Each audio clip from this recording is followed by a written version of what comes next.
Like, although, yes, I can tell you this story of triumph and victory, but when I was going through it, there was nothing to be triumphant about. It was really just like, all right, bad.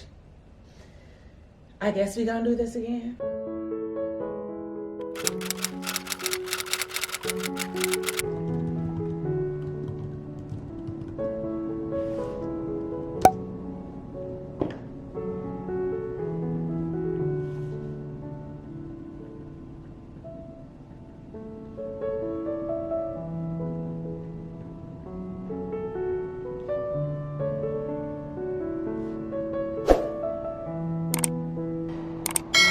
Tomorrow's my exam. This is my surgery shelf exam. And this is the one time I can actually say I'm going into an exam and I don't feel nervous. I know I'm going to pass, but I just have really, really lofty goals. And I want to get like an 80% on the test. I have not gotten that on any of my practice exams. The best I've done was like a 70, 72. So there's still work to do. And I'm doing some practice questions now, and I'm about to have study group. And after that, I'm going to review all of the practice exams that I've completed, because there's a trend in the things that I'm getting wrong. And I need to trend that, clock that, so I don't make those mistakes tomorrow. Yeah, but making it a great day. It is a great day. Tell me something you're grateful for, because I'm grateful to be in this position, to be finishing up my surgery clinical rotation, moving forward into 2025 with only 2 rotations left before I complete my 3rd year of medical school. God is good all the time, and all the time He is good. Let me not be late for study group. Oh my gosh, I had an excellent question earlier. All right, which of the following is the most likely mechanism of the child's condition? Previously healthy 8-year-old boy brought to the physician because of intermittent pain in the right anterior thigh over the past 3 weeks. His activity level is high and has remained unchanged during this period, but his mother notes that he limped intermittently. He's in the 25th percentile for height and weight, so I'm not gonna think this is skiffy. Temperature's fine, pulse is fine, respirations are elevated, blood pressure, I mean, I guess it's kind of low. Exam shows an antalgic gait, abduction and internal rotation of the femur is limited, so turning out and in. All right, x-ray of the hips are shown, which is most likely mechanism.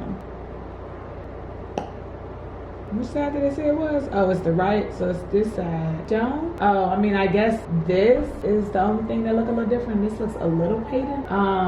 And also up in here. Oh, all right, let's see. He might have avascular necrosis of the femoral head though. Mechanical slippage, no, I think that's the same thing as saying skiffy. Malignant infiltration, let me leave that. Congenital defect, no, because it just started happening. Chronic inflammation, synovium, no, it's only been 3 weeks. Bacterial infection, has no fever. Avascular necrosis of the femoral head. So it's either malignant or avascular necrosis. And yeah, I'm gonna go with avascular necrosis of the femoral head. What you think? I think. You think the same thing? Yeah. What are your, I got it based off of the x-ray, surprisingly. What in the stem supported for you? It's intermittent, and abduction and internal rotation of the femur is limited. So that's telling me that's a joint, like in the joint problem. And also from the x-ray, it kind of looked like bone on bone to me. That first part that you circled, I didn't really notice that, but I was comparing the socket to both sides. The right side socket looked more lucent. So I'm like, okay, there's bone loss there. So I'm like, that's what I was like. Who gets avascular necrosis of the femoral head? Like, I mean, when I be thinking avascular necrosis, I mean, clearly I think of like sickle cell. Sickle cell, yeah. Anyone that's asplenic, but yeah, that's what I think too. Okay. And I agree, the 25th percentile, because the first thing I was like skiffy, then you're like 25th percentile, so not skiffy. But honestly, I got a question wrong earlier today that was skiffy wasn't a kid. They were like 18 and the BMI was 20. Interesting. And I was like, how is that skiffy? I thought they were supposed to be obese and correct, under like 12. Correct. It's supposed to be a child in like the 95th percentile for weight. Yeah. Yeah, threw me off, but okay.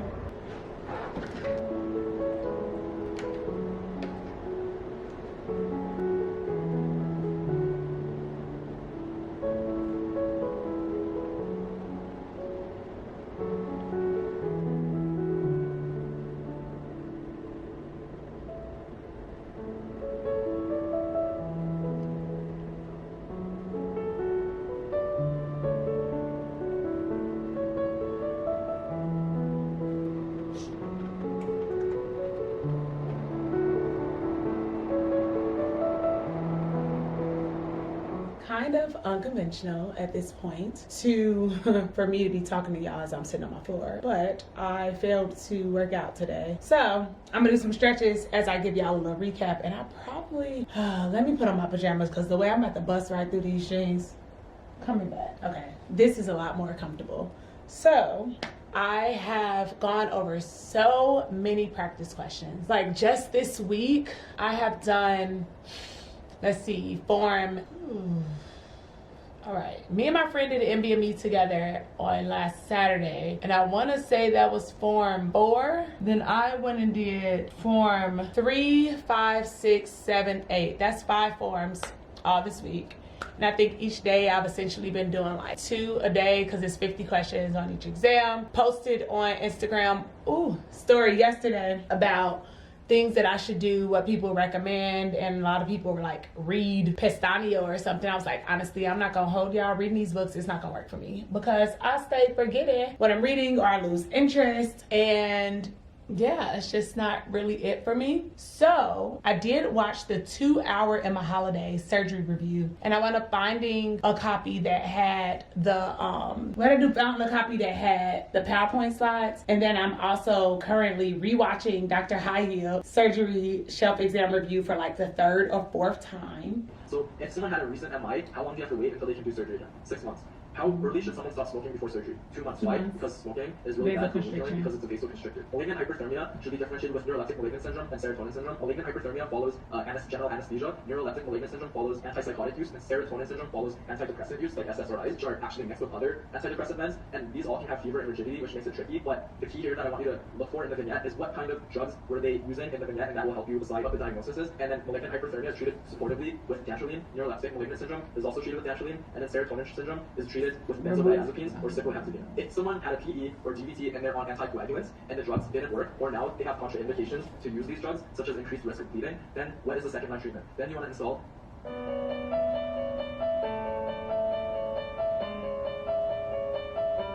an IVC filter, an inferior vena cava filter, which will catch any ascending thrombi that can embolize. And I also watched his GI review because GI has still been a little bit sticky. And all this block I've been saying, I need to learn imaging. Like, what are the indications for why you do a CT, why you do an MRI, why you do an ultrasound, why an X-ray, like why an endoscopy, an ERCP, an EGD, all these different things, because there's just so much for surgery and specifically for GI that I need to know why instead of just guessing, because on these questions, they're gonna give me multiple images as options. I will say I feel extremely confident. Like, I know I'm gonna pass. And as I said in therapy yesterday, that this is the first exam of medical school, y'all, that I don't feel nervous. Like, exam week usually comes with a whole bunch of jitters. I don't feel that this time, like, at all. And that is different. I'm gonna press pause on this because, yeah, I just wanna sit and talk to y'all. But I don't feel nervous. I actually feel extremely confident, which is great. Not questioning it, not doubting it.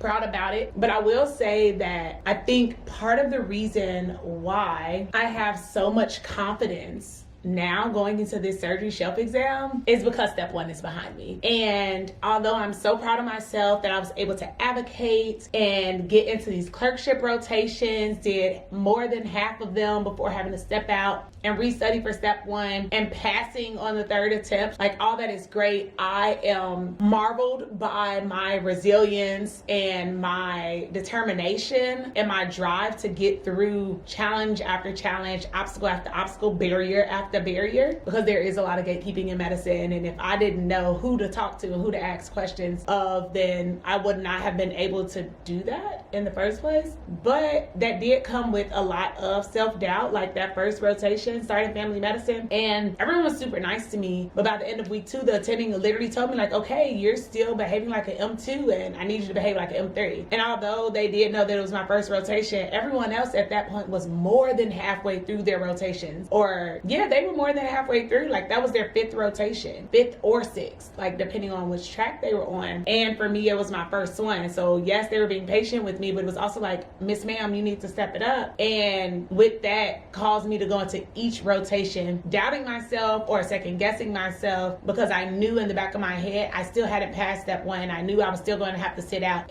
or step out and take step 1 again, and I just didn't know if I was ever going to pass it. Like, I failed it twice. Like, although yes, I can tell you this story of triumph and victory, but when I was going through it, there was nothing to be triumphant about. It was really just like, all right, bad, I guess we gonna do this again. And I just mentioned that because I feel fine now. Like, once I take this surgery shelf exam, I am on winter break for 2 weeks. Y'all may not see me on Study With Me Live. Well, you might, because I'm sure I'm gonna have more research edits once my partner finally reviews them. But I won't be studying nothing. Every single winter break as I've been in medical school, I have used it to study, to try to get ahead, because I never felt like I was good enough. I never felt like I was truly qualified. I never felt like I don't want to say I didn't feel like I belonged, because I knew I worked hard to be here. I knew that I earned this seat, right? But I didn't feel like I fit in. I didn't feel as though I were, I don't know, as bright as my peers. But now I know that's a lie. Like, yes, obviously I am. Like, I'm here and I'm doing it, and confidence is really half the battle. So all that to say, I am so happy that I feel well. It is 9:23. I want to be in this bed.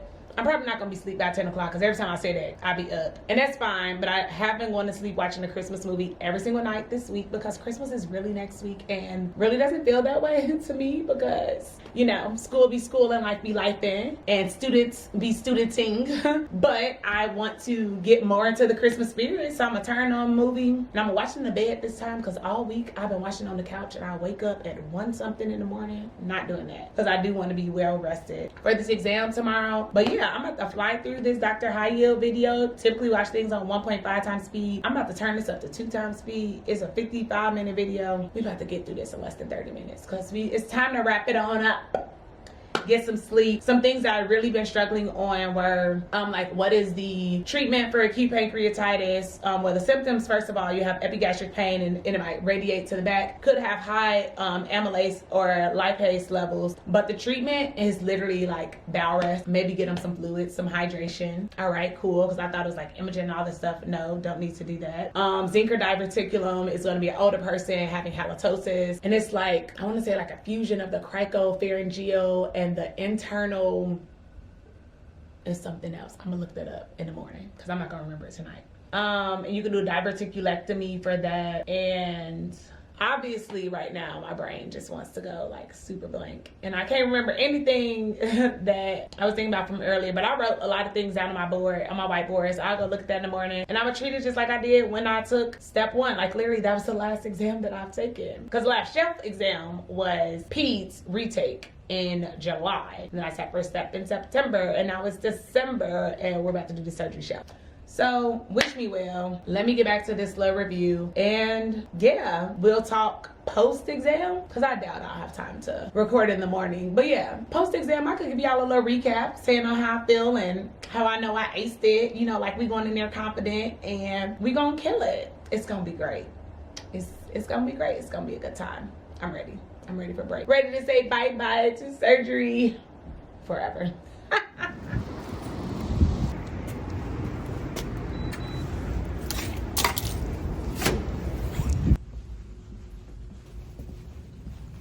It is exam day, exam day. I woke up so early. I thought I was gonna study this morning. Y'all study for literally maybe 5 minutes, because I got this. I'm ready, and I believe I got it. Look at this. See, I believe, because yes, I do. Yes, I do. And after this, we're going to brunch, period. Okay, so let's talk about it. That exam was hard. Like, I felt so prepared coming in. I ain't never came into an exam with no nerves, no nothing. And in the first 10 questions, I might have skipped like 3 or 4, because I'm like, what? Okay, let me say this. It wasn't hard, but it was tricky. Like, to me, there are a lot of questions I got down 50-50. And yeah, we'll see how it shakes out. And I know I'm not supposed to go back and review questions I've already done if I didn't flag them or, you know, skip them due to them being incomplete. But I've noticed this time around when I was studying that, like, if I started an exam and I'm a little nervous, I make simple mistakes. So I just want to go back through and make sure I didn't make any simple mistakes. If it was something I just didn't know, I'm like, girl, you guessed, move it on. Like, you can't change something that you guessed on. You either know it or you don't. So I wasn't tripping on that, but it happened. I'm officially on winter break. I wonder if we're going to get our scores next week, because I don't know if the school is actually open. Because technically the day the scores would usually come out would be Tuesday, which is Christmas Eve.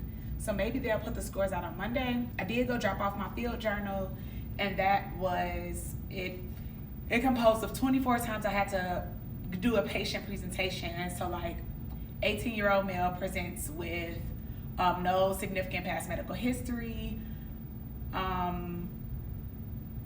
but chief concern of lower right abdominal pain, nausea, vomiting, and no bowel movements over the past 7 days. Physical exam and vital, I will go right into vitals, were febrile of 100.4, other vitals within normal limits. Physical exam, tenderness to palpation in the right lower quadrant, rebound tenderness, guarding, things of that nature. And then I will go down to assessment and plan and say, same thing, 18-year-old male presents with no significant past medical history, but concerning for acute appendicitis.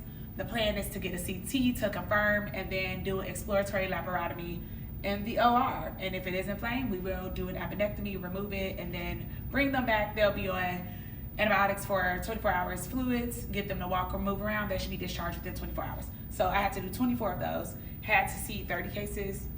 3 were breast cases, I believe like 3 GI, 2 laparoscopic, 2 vascular, and also like mad other things like some cardio cases, neuro, urology, did some gyne cases as well.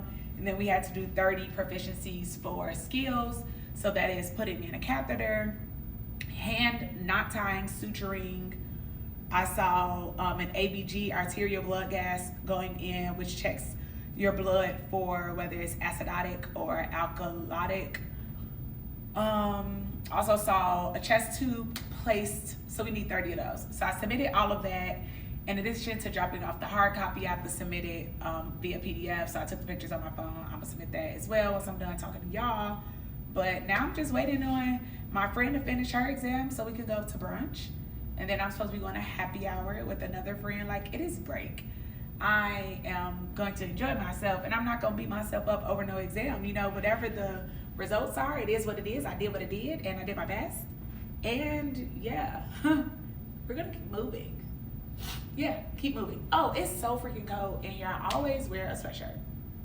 Got on my Uggs because I'm like warmest shoes that I have. And I bring a blanket because super cold. And then I was sniffling so much during the session, or like during the exam, I had to ask the proctor for some Kleenex because why didn't we have any in the room? And so yeah, I need to blow my nose real swiftly. And let me do that away.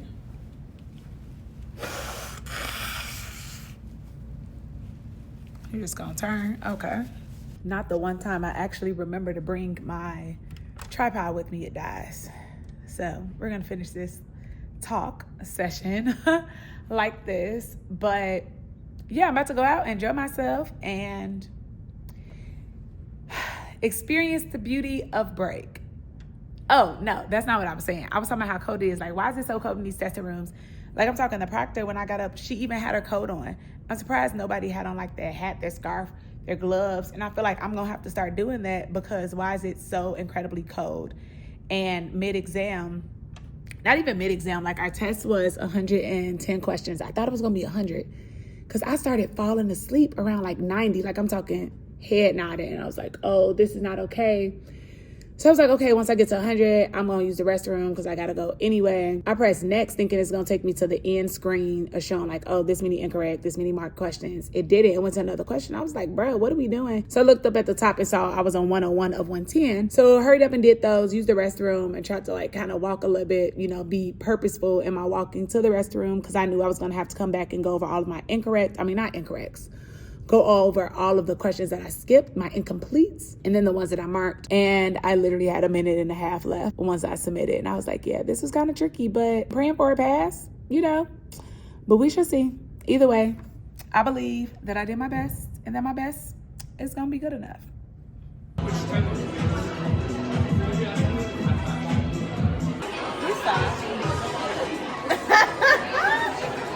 Leave me alone.